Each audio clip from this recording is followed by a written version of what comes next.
абайды асыға күткен, ел қарасын ауырына қысқысы келген, қаншама жанның арман сырға тола сәті бұл. Кез келген мереке науқансыз болмайды. Өйткені мынаның барлығын билік атқармаса халықтың қолынан келмейді. Бұның барлығы қаржы ғой. Бұл абайдың тойына келген адамдар тойлау үшін емес, бір рухани тазару үшін келеді деп есептеймін. Міне, қиқулап бара жатыр, себебі бәйге аяқталып жатыр. Екі жүйрік жарысып келе жатқан болатын. Соңғы айналым, қазір жеңімпазды бірге көреміз. Қараңыздар, мына екі жүйріктің бірі жеңімпаз болады қазір. Бізге танымал журналист ардақтағандар, Нұрсейіт Жылқышбайдың жылқысы мінекей. Топ бәйгеде. Көбісі деп айтпаңыз. 100% таза демеушілердің есебінен қойылған жүлде. Құдағи берге бір-екі ауыз сөз сөйле, айтып кетір. Берге. Құдағи қай жақтан? Қаладан әрқаттікі бұлысы. Осымызға жангер көп тұрмыз. Мұқым қауымыз. Жеңді!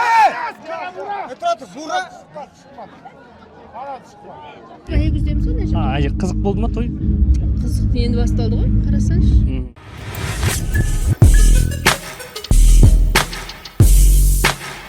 Абай Лайф YouTube арнасы Абай облысына ақын Абай Құнанбайұлының 180 жылдық мерейтойына келді.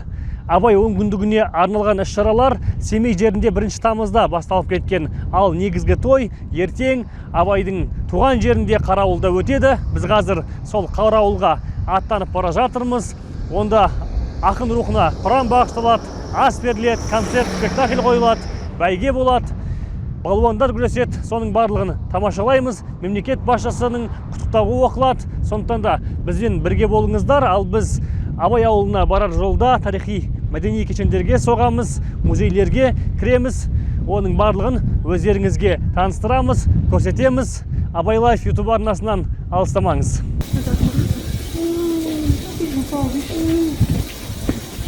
Біз Бөрлі ауылында Мұхтар Әуезовтің үйі мұражайындамыз. Сіздің аты жөніңіз, апай? Менің атым Гүлзат Сәлемқызы Тәңірберген. Осы музейде 37 жыл қызмет жасаймын. Жоғары дәрежелі бас маманмын. Біздің музейіміз 1987 жылы Мұхтар Әуезовтің 90 жылдық мерейтойында ашылған. Енді биыл Ұлы Абай атамыздың 180 жылдығына 1 тамыздан бастап 10 күндік аясында көптеген қонақтар келді. Өзіміздің әріптестеріміз келіп жатыр. Мысалы Жамбыл облысынан өлкетану музейінен келді, көрме апара жатырмыз деді. Түркістаннан келді. Жаңағы Сарыағаш қаласынан өлкетану музейінің қызметкерлері келді. Шымкенттен көп адамдар келіп жатыр. Жан жақтан енді барлығы осы бүкіл дүниежүзін әлемге танытқан Абай жолы роман эпопеясының авторы Мұхтар Әуезовтің осындай кішкентай үйде дүниеге келіп, сондай ұлы жазушының туған жеріне келіп, өздерінің жаңағы көріп, барлық нелерін осы музейді аралап көріп, толық мәлімет алып кетті деп ойлаймыз. Енді біздің енді басты міндетіміз сол келген қонақтарымызды күтіп алып, жылы жүзбен қарсы алып, жылы жүзбен шығарып салу ғой. Қарауылға бара жатқан, тойға бара жатқан жұрттың бәрі осыған соғады ғой, иә? Бірінші енді біздің нүкте осы Абай ауданынан бастап, бірінші осы Бөрлі Мұхтар Әуезовтің туған жері. Одан кейін Сыртқасқабұлаққа соғады. Ол Ұлы Абайдың дүниеге келген жері.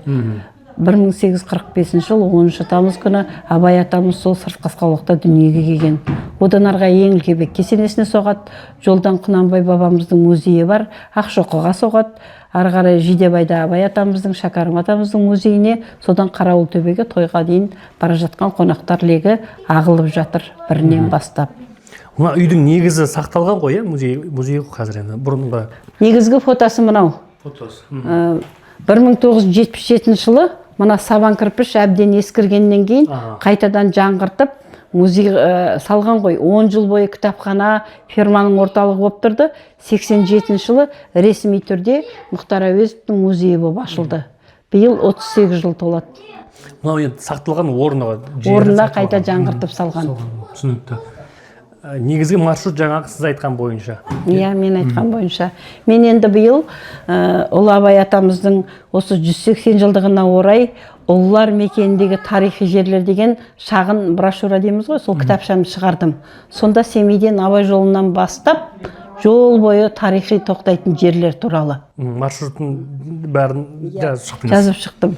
Бірінші Семейден шыққан бетте Абай жолы, одан кейін Балта Орақ, одан кейін жаңағы Күшікбай, Уақтың батыры Мұхтар Әуезовтің Қорғансыздың күндегі Ғазиза жерленген жер, одан кейін Қанай, Абай атамыздың қыс өлеңі жазылған жер, одан кейін осы Қашама, ол жерде Қараша, Желтоқсан мен сол бір екі ай өлеңі жазылған, одан кейін осы Бөрлі, Бөрліден былай қарай Ақылбайдың қыстауы бар, Абайдың тұңғыш баласы, Аралтөбеде Әйгерім мен Ділдә апамыздың қыстауы бар, одан кейін Қасқаулақ біздің орталығымыз, бұл Қасқаулақ өзі 5-ке бөлінеді. Шәкәрім Қасқаулағы біздің орталығымыз, одан арғай жаңағы Сырт Қасқаулақ Абайдың туған жері, оның мына жағында жанында Тәкежан Қасқаулағы, Ызғытты Қасқаулағы, Ысқақ Қасқаулағы деп 5 Қасқаулақ бар.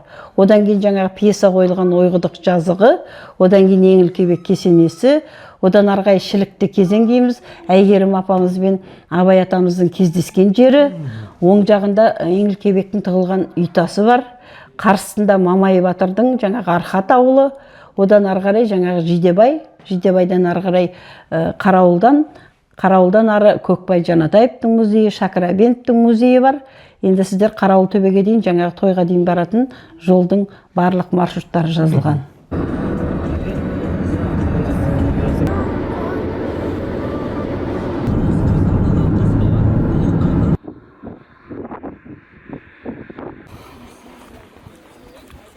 Қалайсыздар? Қалыңыздар. Қалдарыңыз қалай? Кеше Фейсбуктан көрген келе жатыр екен.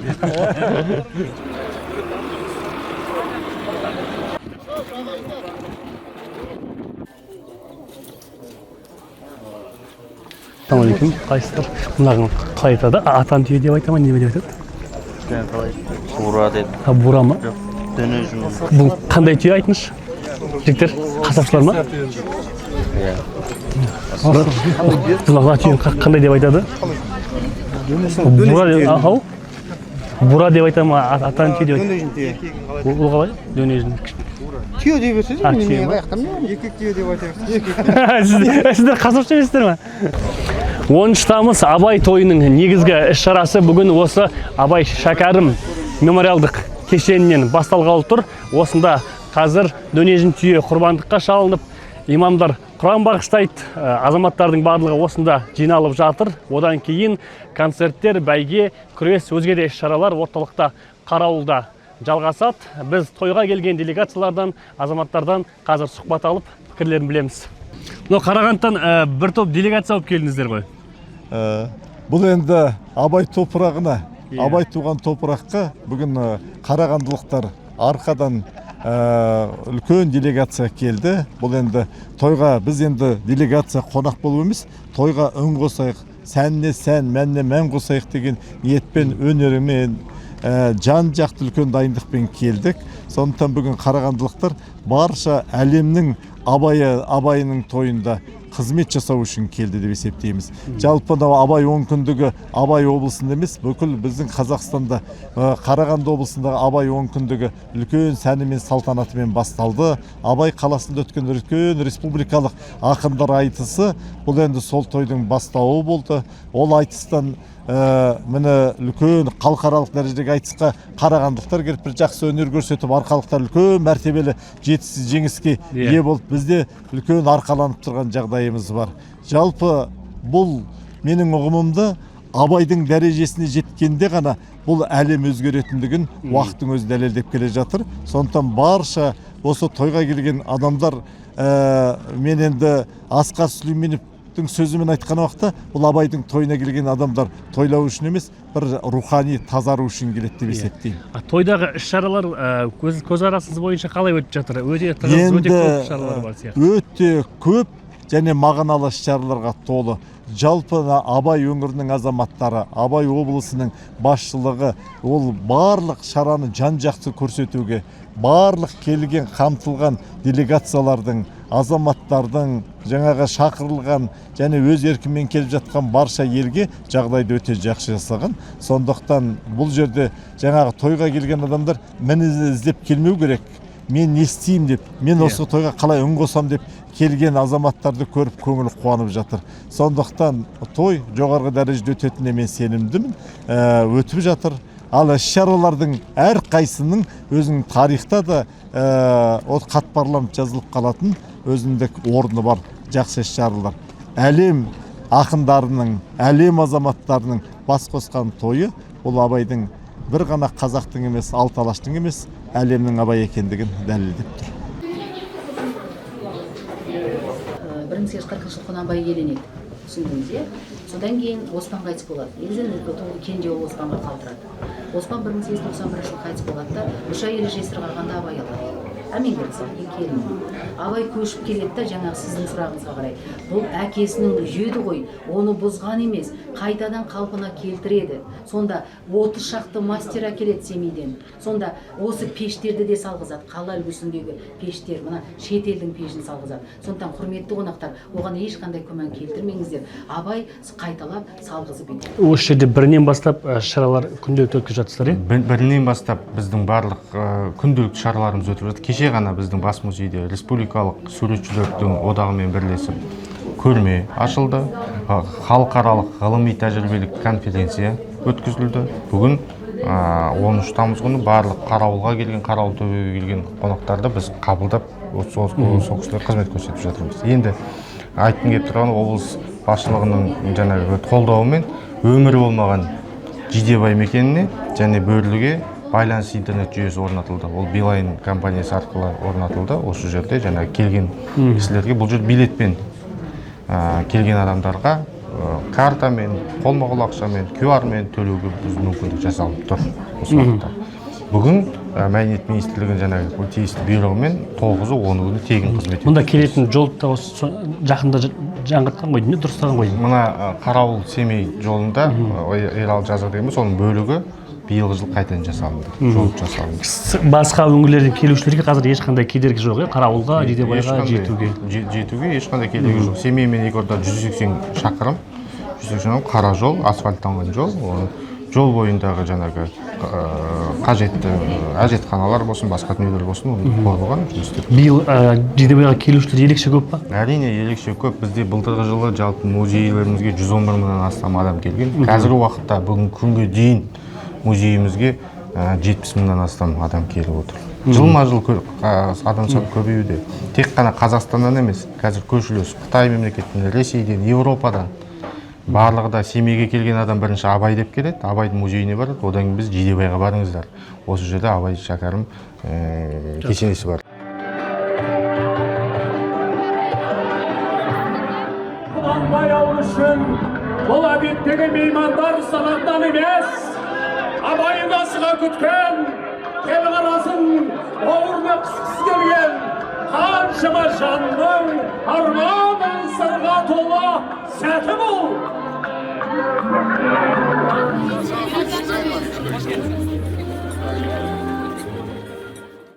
Бүгінгі қорқалы тойымызды құттықтап, қазақ жерінде тойдың көп болуын Алла Тағала өзің нәсіп ет. Қазақ елінің егемендігін қиямет қайымға дейін мәңгет. Халқымызға иман хидаят нәсіп ет. Бүгінгі дұға тілегімізді Раббым Алла өзің қабыл ет.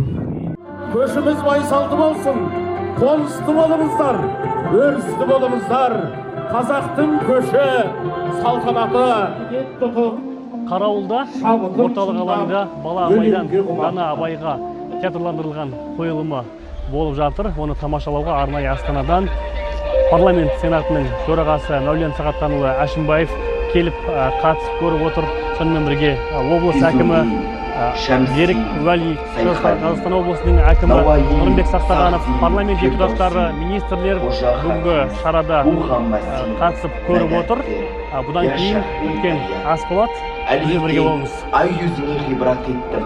Тойғырлар биелер бүйірі шығып ыңқылдап, суда тұрып шыбындап, құйрығымен шылпылдап, арасында құлынтай айнала шауып былтылдап. Президентіміз Қасым-Жомарт Кемелұлы Тоқаевтың құттықтау хатын оқып беруге рұқсат етіңіздер.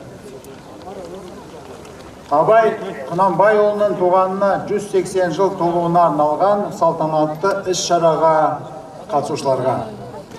Қадірлі қауым, сіздерді Абай Құнанбайұлының туғанына 180 жыл толуымен құттықтаймын.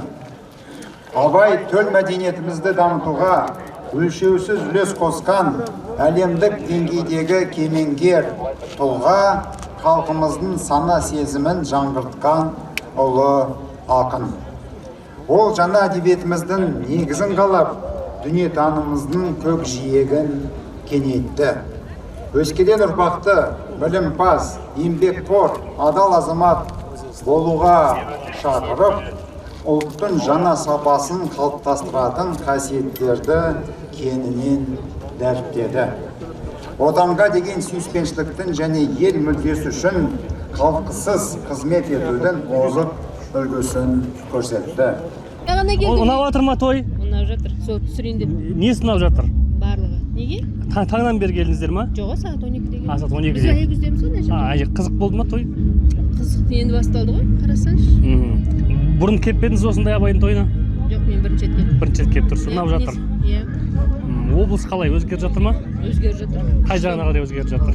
Жақсы жағынан өзгеріп жатыр. Аягөзге. Ризамыз. Аягөз жақсы. Жолдар қалай? Жақсы. Қазір көп көрім жасап жатыр ғой Аягөздің жолы. Киіз үйлерді аралап жатсыздар ма енді? Иә, сол көріп келіп жатырмыз. Мына ютубқа түсіріп жүрміз, той туралы қалай болып жатыр деп сұрап жатырмыз. Той жақсы болып жатыр, айбат. Иә. Аягөзден ылғи келесіздер ма той болған кезде? Келеміз, иә. Биылғы тойдың айрықша өтіп жатыр ма әлде қалай? Айрықша өте керемет, күшті. Несі ұнап жатыр? Енді бұрынғы салт дәстүрін, бұрынғы Абай атамыздың. Иә. Онан кейін мына кейінгі әншілер, в общем, керемет жақсы, көңілден шығып жатыр. Иә. Қайдан келдіңіздер? Қаладан Семейден. Семейден келдіңіздер ма? Біз YouTube каналға түсіріп жүрміз. Иә. Отбасыңызбен келдіңіз ба? Иә, немерелермен. Немерелеріңізбен. Қашан келдіңіз? Таңертең 8-де келдім. Қалай болып жатыр той? Жақсы, тамаша өтіп жатыр. Абай атамыздың 180 жылдығы қайырлы құтты болсын. Несімен ұнап жатыр? Бәрі жақсы, музыкасы бар қазір. Бәйге болады, толы көрейік деп тұрмыз. Семейде тұрасыздар ма? Иә, Семей қалай өзгеріп жатыр ма? Өзгеріп жатыр, бәрі жақсы болып жатыр. Тойлатып жатырмыз. Қанша күннен бері тойлап жатсыздар? 10 күн болды ғой. Біліне ма той болғаны? Біліне. Тамаша жақсы. Жолдар қалай? Жол тамаша жасап қойған, бәрі жақсы. Құдағи берге бір-екі ауыз сөз сөйле, айтып жатыр. Берге. Құдағи қай жақтан? Қаладан Арқаттікі бұл кісі. Арқаттікі ма? Арқат мына жерде ғой? Арқаттікі. Абай ауданы ғой сіздердікі? Абай ауданы. Бүгін Абай атамыздың 180 жылдық мерейтойына келіп қалдық. Бізге әсіресе ұнағаны биылғы дайындықтың өте жоғары деңгейде өтіп жатқандығы. Сонымен қатар театрландырылған көрініс өте жоғары деңгейде өтті. Бұрынғы тойларды көріп едіңіз? Бұрынғы тойларды онлайн көрген болатынбыз енді. Ол кезде біз студентпіз, Абайдың 150 жылдығында кезінде. Енді мына 30 жылдан кейінгі тойда ел де өскен, мәдениет те өскен, халық та өскен.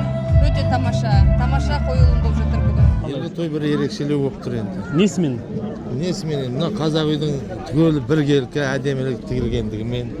Бұл жерде 180 киіз үй бар дейді, 180 жылдыққа. Әр аудана келіп отыр ғой? Иә, осы Абай әр ауданнан неден келіп жатыр. Ал ауылдың өзі қалай? Бір өзгеріс бар ма ауылда? Ауылда енді қазір жастар, жас басшы, жас әкім түгел келіп жатқан, ауыл түгел жаңарып көркейіп жатыр. Оған ризамыз. Осқан аға? Иә. 10 күн тойланып жатыр ғой осы жолы. Бұл енді науқаншылдықтан ада болды, дұрыс бағдарлама болды деп айта аласыз ба? Енді туған жер ғой, өзгерісі, енді ертеңге қалатын кез келген мереке науқансыз болмайды. Өйткені мынаның барлығын билік атқармаса халықтың қолынан келмейді. Бұның барлығы қаржы ғой. Келіп жатқан қаншама әншің, бишің бар, бәріне төлеу керек. Соны айтыңыз. Бірақ мен ойлаймын, дәл бүгінгі күні осы ұрпақтың көзі бір нәрсеге жету керек. Мына облысқа басшы болып келіп жатқан Берік Уәли, мына дер кезінде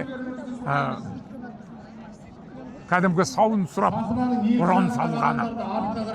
Біз мына Абай облысы болдық. Жеріміздің астында ештеңе жоқ, үстінде ештеңе жоқ. Халықтың ниет пейілінен басқа. Келді қолыңнан келіп жатса, бір қарлығаш құсап, бір тамшы суыңды беріп кет елге. Барлығы соған үдіре көтеріліп, ат салысып жатқандығы біздің есейгендігіміз.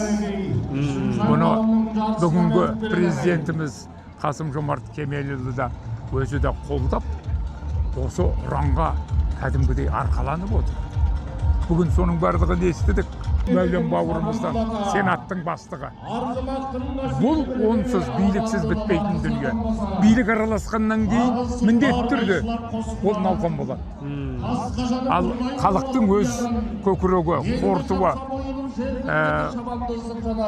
руханиятты қолдап, қоршап, қорытып жүрген орта қаншалықты бұған араласып, үн қосып жатыр. Ол әңгіме басқа. Мысалы енді Абайдың қаншама дүниелерін жаңа кітаптар қылып алып келді. Абай туралы жаңа ақпарат келіп жатыр. Осының барлығын естіп арқаланамыз. Мұндай тойлардың игілігі ең негізі сол халыққа береріне деген бір өлшем тұрады. Бірақ бұл өлшем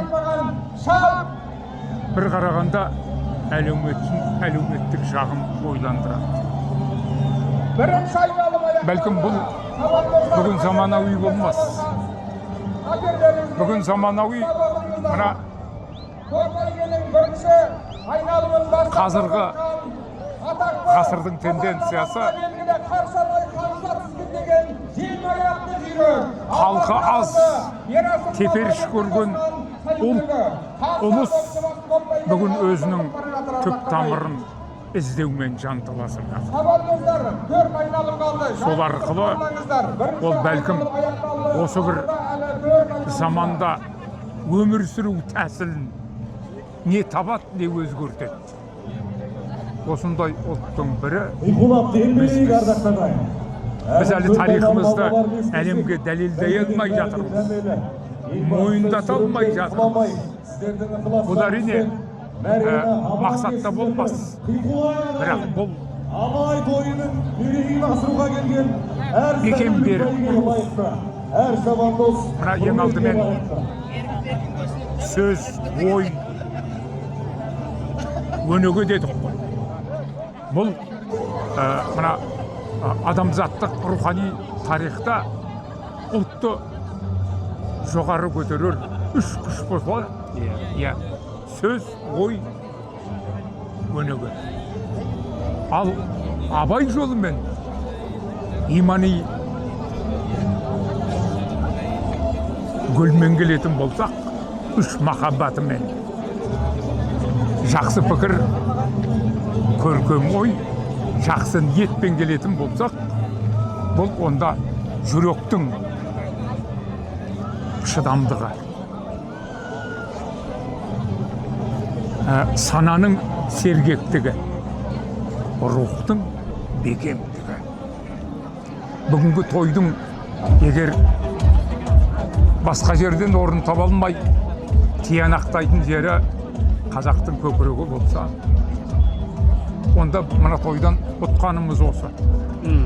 Байлығымыз осы.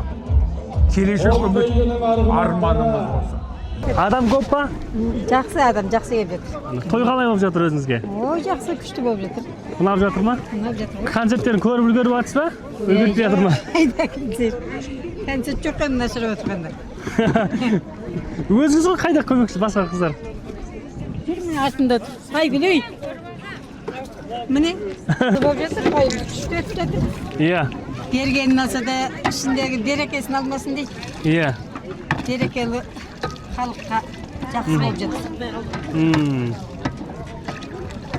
Сіздер бәріңіз осы жерде үлгеріп бастыр ма әлде аз болып қалдыңыздар ма? Үлгеріп жатырмыз. Иә. Абайдың тойы құтты болсын. Иә. Тойға жалғасын. Еліміз заманымыз тыныш болсын. Бұрын осындай тойлар бізде жиі болады. Жиі болды ғой, иә? Жеті жер болғаннан кейін, Абайдың топырағы болғаннан кейін, бұл жерде жиі болады. Бірақ биылғысы ерекше шығар енді. Құнанбайдың тойы болды, Құнанбай атамыз. Одан кейін Абай атамыздың тойы. Концерт көріп үлгеріп жатсыздар ма арасында? Арасында үлгереміз енді. Тыңдап отырамыз, құлағымыз құлағына шүкір. Иә. құлақпен көре алмаймыз, қазақ үйден шыға алмай жатырмыз.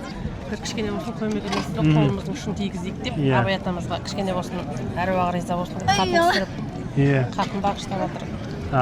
Әруағы риза болсын деп сол бәріміз осы жерде халықтың бәрі осы жерде көріп тұрсыз ғой. Қабыл болсын, шаршамаңыздар.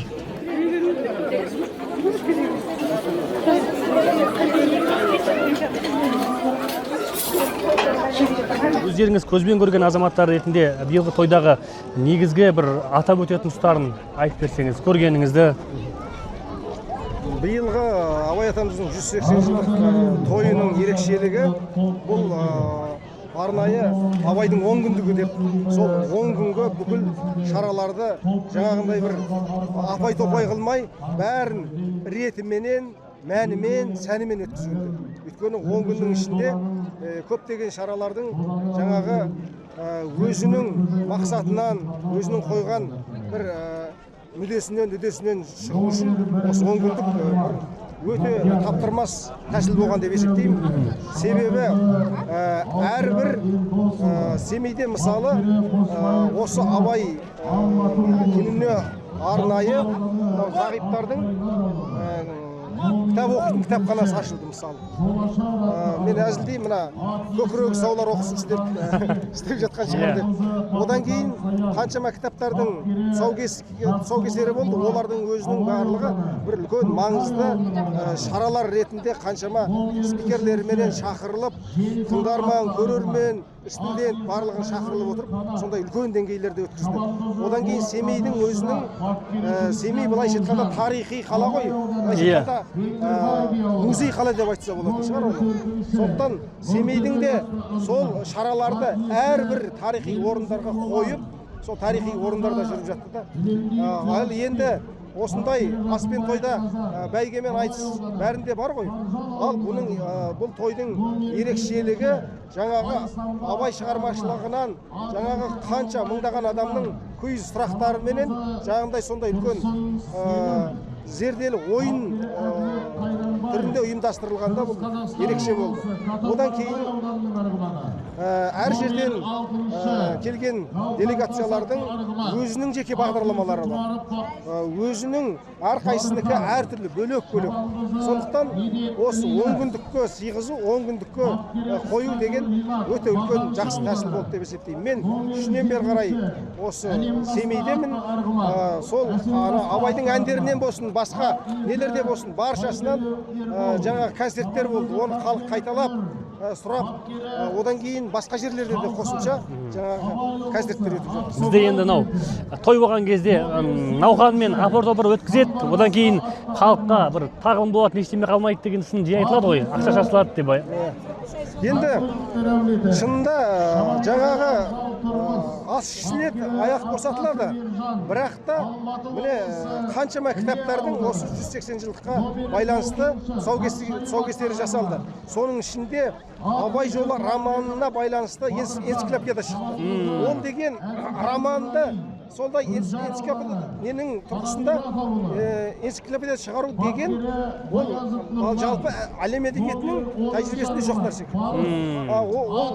Ол дегеніңіз енді 2-3 жыл бұрын ойластырылып, осы 180 жылдықтың арнайы тарту ретінде қойылып отыр. Ал бұндай нәрселер жаңағы ас ішіп аяқ босатылғаннан кейін жоғалып кететін нәрселер емес. Олар нағыз қалатын дүниелер. Жаңағы мектепте қалады. Жаңағы қаншама осы Абайдың күнінің құрметіне салынып басталып жатқан кешендер бар. Ал мысалы Семей облысының өзіне басқа облыстардың салып беретін дүниелерінің өзі осы Абай күнінде іргетасы қаланып, жаңағы үлкен мерекенің қарсаңында соған тартылған сый ретінде көрсетіп жатыр. Сондықтан бұның барлығы үлкен нәтижесін беретін үлкен шаралар деп ойлаймын, есептеймін. Жақсы, құтты болсын той аға. Осының балуандары қоян қолтық белдеседі ағайын. Қос балуанға қолдап қошеметтеп қойыңыздар. Абайдікі 2024 жыл Қазақстан барысы досымыз автокөлік иесі болған отыр ағайын. Қазір мына жер кісілердің бәрі сол кісіге байлет етіп тұр ма? барлығы дерлік деп айтуға болады. Бұл жерде бөліп жаруға келмейді. Қара, бура да мықты Нұрдәулет Жарылғапов. Бірақ Ерасыл бәрібір ауылдастықтың аты оссын деген қазақпыз ғой. Сол үшін досымызға жанкүйер көп тұрмыз. Мұқым қауым болсын. Жеңді!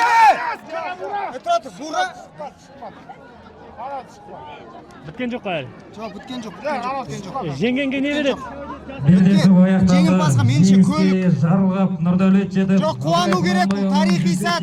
Кім жеңсе де қуануға тиіспіз. Досымыз лайықты финалға шықты. Бірақ біреудің бағы бар, біреудің бабы бар.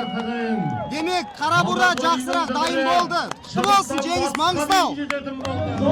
Өздеріңіз көріп тұрғандай, сағат 4-тен асып кетті, той әлі тарқаған жоқ. Халықтың бәрі осы жерде, себебі жаңа түйе балуандар күресті. Абайлық балуан мен Маңғыстаулық балуанның белдесуінде жаңа жігіттер айтып жатыр. Маңғыстаулық Нұрдәулет жеңіске жетті. Қазір жорға бәйге болады. Шау өтіп жатыр, көрсетіңдер. Белдесіп жеңген отырған жорғалар кетіп барады ағайын. Қазақ даласының кіл жүйрігі көз алдарыңызда шауып бара жатыр. Бұл топта шынында да кім жоқ? Міне, қиқулап бара жатыр, себебі бәйге аяқталып жатыр. Екі жүйрік жарысып келе жатқан болатын. Соңғы айналым, қазір жеңімпазды бірге көреміз. Қараңыздар, мына екі жүйріктің бірі жеңімпаз болады қазір.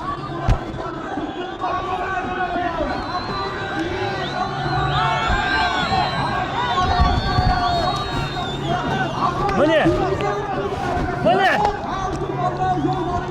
түсір. Ал, құтты болсын, кім жеңді? Кім жеңді? Қайсысы? Мына жігіт па? Олан қайда? Сіз ба? Олан қайда? Олан құтты болсын, діркі түсірейік та. Міне, жеңімпаздардың, бәйгенің жеңімпаздардың қуанышы көріп отырмыз. Құтты болсын. Рахмет. Қандай жүйрік? Байдик ол, байдик те.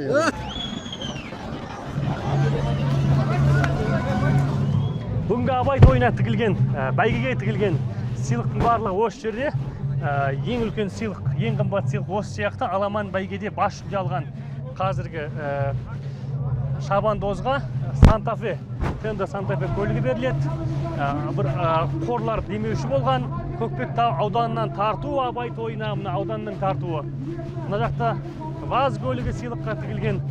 Мына жақта тағы бір жак көлігі. Жорға бәйгенің сыйлығы міне. Кобальт көлігі Жорға бәйгенің жеңімпазы да қазір анықталып, марапатталады. Бесқарағай ауданынан ұсынылған сыйлық сияқты, бұрадан жеке кәсіпкерлердің, азаматтардың сыйлықтары.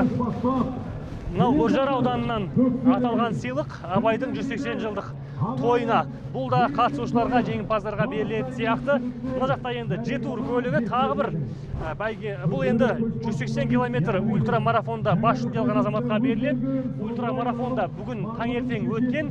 Мынау Семей қаласынан осы Қарауылға дейін 180 шақырымды басып өткен жеңімпаз азамат бар. Енді оңай шақырым емес, ол да бір үлкен бәйге болды.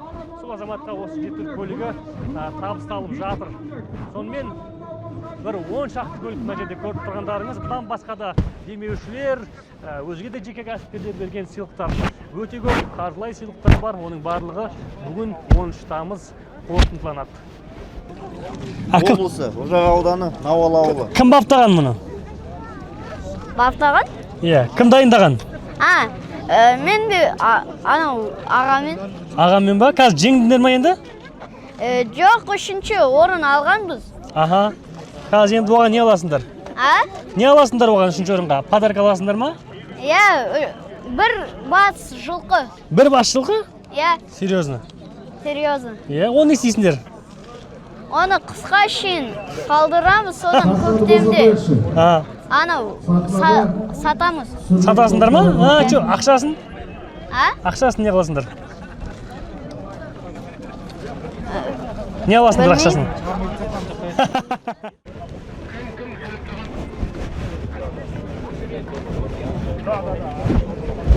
Мына менің қонымдағы баланы көрдіңіздер ғой. Бәйгені тамашалап жүріп, әке-шешесін жоғалтып алыпты. Кісі қарасы өте көп екенін осыдан байқауға болады. Дегенмен тәртіп сақшылары уақытында балаларды тауып, үлкен экранға шығарып, ата-аналарын іздеп тауып беріп жатыр. Осындай қызықтар әрине той, бәйге болғаннан кейін болады сияқты. Міне, әкетіп бара жатыр, түсіре берсең болады байқар. Әкетірсін. Жылқышыбай Нұрсейіт Шабандоз елімізге танымал журналист ардақтағандар Нұрсейіт Жылқышыбайдың жылқысы мінекей топ бәйгеде бірінші орын жеңімпаз атанды. Демеуші Айкос компаниясының директоры Соловьев Александр.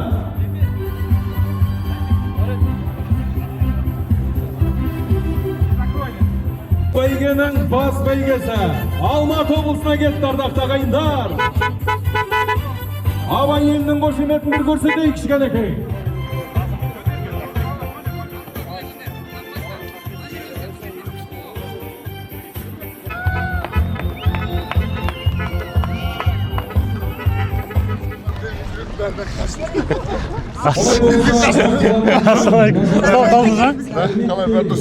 Біз байқағанымыздай сыйлықтардың көбі бюджеттен емес, сыртқы азаматтардың, кәсіпкерлердің есебінен болып жатқан сияқты, сол рас па? Көбісі деп айтпаңыз. Иә, қаншасы деп айтамыз? 100% таза демеушілердің есебінен қойылған жүлде. Өйткені бұл жерде өздеріңіз көріп отырсыздар, жергілікті осы Абай елінің азаматтары ұйымдасып, ұжымдасып, ортақ көлікті тігіп отыр. Оның жаңағы мен марапаттаған кезде қасымда жеке-жеке кәсіпкерлер шығып отырды ғой. Олардың барлығы сол өздерінің үлесін қосқан азаматтар. Сол себепті біз 100% толыққанды айта аламыз. Бұл жүлделердің барлығы таза өзіміздің еліміздің жанашыр азаматтарының өз ақшасына қойылып отыр. Ол енді аз ақша емес, соны өздеріңіз көріп отырсыздар. 10 автокөлік, 100-ге жуық жылқы, оның барлығы осы өзіміздің азаматтарымыздың малдары мен ақшаларына қойылып отыр. Той тура осы бағдарлама 10 күндік жоспарлағандай болды ма? Болды деп толыққанды айта аламыз. Өйткені жаңа жоғарыда айтып өттім мен. Бұл 10 күндік дегенде бұл тек қана той тойлау емес, әр күнге мән мағына беріліп, танымдық, зияткерлік, рухани бағытта ұйымдастырылды. Оның артында осы тойдан кейін үй тігіледі, ертең ол жығылады, той өтеді, кетеді, ас ішіледі, аяқ босатылады. Бірақ мына Абай академиясында үлкен энциклопедиялық портал дүниеге келді. Оның ішінде барлығы бар. Абайдың мұралары, қазынасы, ол туралы жазылған еңбектер. Одан бөлек Абай жолы энциклопедиясы атты тұңғыш рет осындай біздің елімізде жаңа кітап дүниеге келді.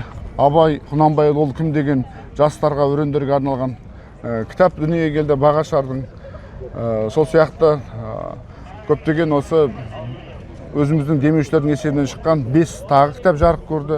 Қысқасы бұл осы 10 күннің аясында біз 8 кітаптың тұсауын кестік. Осы 10 күндік аясында. Бұл енді біз ойлағаннан да жоғары деп айтуға толық негіз бар. Аламан бәйгенің басты сыйлығы бірінші орын жеңімпазы Сәрсекеев Ардақ, Шабандоз Тұрғанбек Абзал, Павлодар қаласы, Hyundai Santa Fe автокөлігі.